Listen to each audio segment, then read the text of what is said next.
Capítulo 13. Enfermagem. A condição do consorte Lirua era pior do que Mau Mau pensava. Ela trocou o mingau de milho por um mingau fino, mas Lirua mal conseguia sorver na colher. Mau Mau teve que abrir a boca de Lirua, despejar o mingau e ajudá-la a engolir com cuidado. Não era a rotina mais decorosa, mas esse não era o momento para se preocupar com o decoro. Este era o maior problema: Lirua não comia. Um antigo provérbio afirma que uma dieta saudável era tão restauradora como um bom remédio, e Mau Mau sabia que a sua paciente não melhoraria se não comesse alguma coisa. E então ela persiste obstinadamente em tentar alimentar Lirua. Ela mudou o ar do quarto e o cheiro enjoativo do incenso diminuiu, sendo substituído por aquele odor característico de pessoa doente. Eles deviam estar queimando incenso na esperança de encobrir o cheiro do corpo de Lirua. Quanto tempo fazia que ela não tomava banho? Mau Mau sentiu-se cada vez mais furioso com as tolas damas de companhia. Pelo menos a jovem que Mau Mau repreendeu parecia ter aprendido alguma coisa com isso. O pó clareador que ela estava usando em Lirua era de seu esconderijo secreto. É triste dizer que o eunuco que não conseguiu encontrar e confiscar a pólvora foi condenado a ser espancado. O nascimento poderia afetar até mesmo as punições recebidas. Mau Mau ridicularizou o eunuco encarregado de tudo isso como um idiota inútil, mas isso não parecia significar muito. Ele acabou por ser uma daquelas pessoas bem-nascidas com tendências especiais. Mau Mau preparou um pano e um balde de água quente e depois convocou as outras damas de companhia para ajudá-la a lavar o consorte Lirua. As senhoras pareciam desconfortáveis, mas, ao olhar de Mau Mau, elas seguiram humildemente. A pele de Lirua estava tão seca que a água mal caía sobre ela, e seus lábios estavam dolorosamente rachados. Eles aplicaram mel em vez de maquiagem vermelha em seus lábios, e seu cabelo estava preso com um nó simples. Agora eles só precisavam fazer com que ela tomasse chá sempre que pudessem. De vez em quando, ela recebia sopa aguada. Isso a ajudaria a conseguir um pouco de sal. Isso faria com que ela usasse o ir ao banheiro mais, expulsando as toxinas de seu corpo. Mau Mau tinha pensado que o consorte poderia rejeitar esta nova zeladora incomum, até mesmo pensar nela como uma inimiga, mas Lirua era tão flexível quanto uma boneca. Olhar para seus olhos vazios me fez duvidar se ela conhecia uma pessoa da outra. Mas então eles conseguiram aumentar a porção de mingau de meia tigela para uma tigela inteira e depois adicionar um pouco de arroz e grãos. Quando Lirua conseguiu mastigar e engolir sem ajuda, foi adicionado caldo de carne, fazendo uma sopa saborosa, junto com purê de frutas. Um dia, quando ela conseguiu usar o banheiro sozinha, Lirua falou de repente: "Ora, isto é." Mau Mau chegou mais perto para ouvir as palavras sussurradas. "Por que você simplesmente não me deixou morrer?" A voz era extremamente pequena. Mau Mau franziu a testa. "Se é isso que você quer, pare de comer. O fato de você continuar tomando seu mingau me diz que você não quer morrer." E então ela ofereceu um chá quente a Lirua. A mulher deu uma tosse suave. "Eu vejo." Ela sorriu, embora fracamente. As damas de companhia de Lirua tendiam a ter uma de duas reações a Mau Mau. Ou tinham medo dela ou tinham medo dela, mas ainda assim reagiram. "Acho que fui longe demais." Quando as emoções de Mau Mau atingiam o ponto de ebulição, ela costumava ferver. Ela sabia que era um mau hábito. Ela até abandonou a linguagem delicada da corte por expressões mais rudes.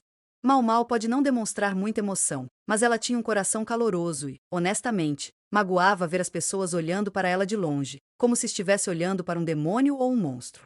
Ela racionalizou esta última explosão. Foi a serviço de cuidar de Lady Lirua. Foi necessário. O próprio Jinchi fazia aparições frequentes. Seja por ordem do imperador ou a mando do consorte Gyokuyou, Mau Mau não sabia. Decidida a aproveitar tudo o que lhe foi fornecido, porém, ela pediu-lhe que adicionasse um banho ao pavilhão de cristal. As instalações balneares existentes foram ampliadas para incluir um banho de vapor.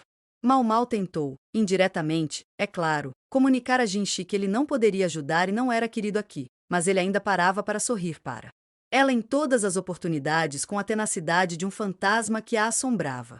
Ele claramente, concluiu Mau Mau, era um eunuco com muito tempo disponível.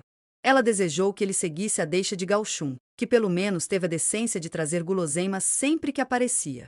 Uma pessoa tão atenciosa como essa poderia ser um bom marido para alguém, mesmo que fosse um eunuco. Enquanto isso, Lirua foi incentivada a consumir fibras, beber água e suar, qualquer coisa que ajudasse a eliminar o veneno de seu organismo.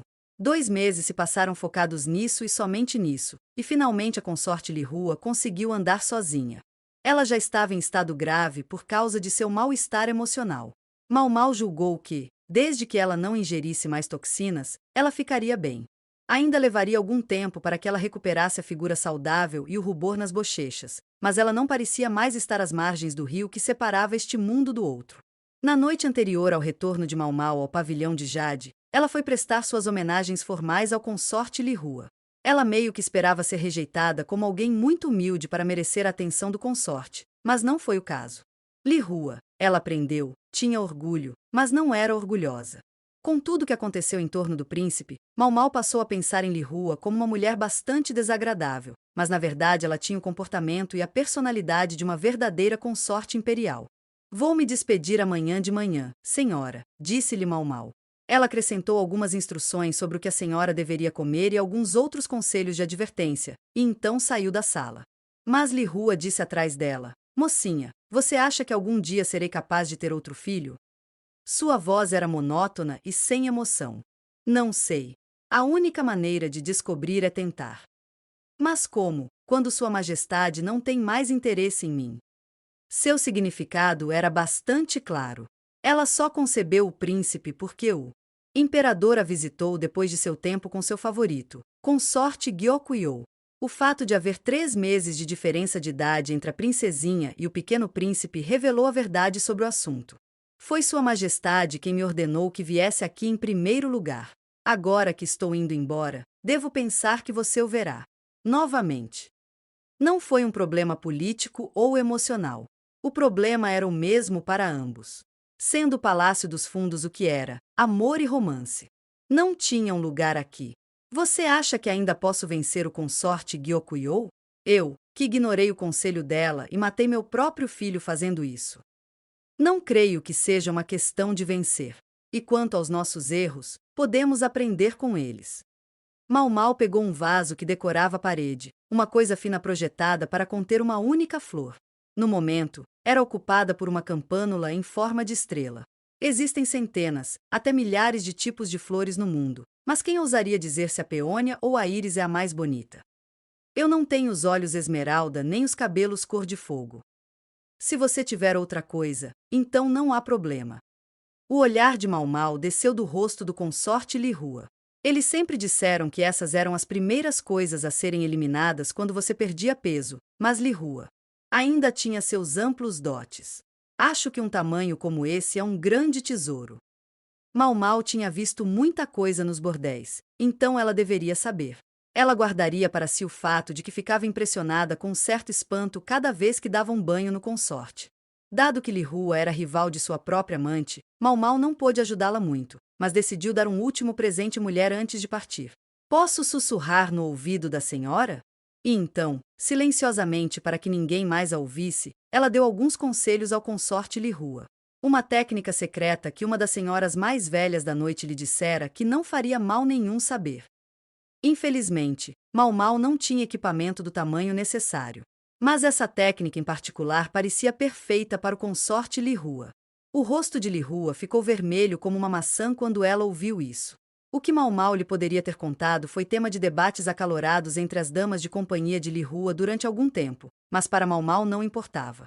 Houve um período depois disso em que as visitas de Sua Majestade ao pavilhão de Jade tornaram-se visivelmente menos frequentes. Com uma mistura de ironia e verdadeiro alívio, o consorte Gyokuyo apenas disse: ufa! Finalmente posso dormir um pouco. Mau Mau ficou boquiaberto de surpresa. Mas isso é uma história para outra hora.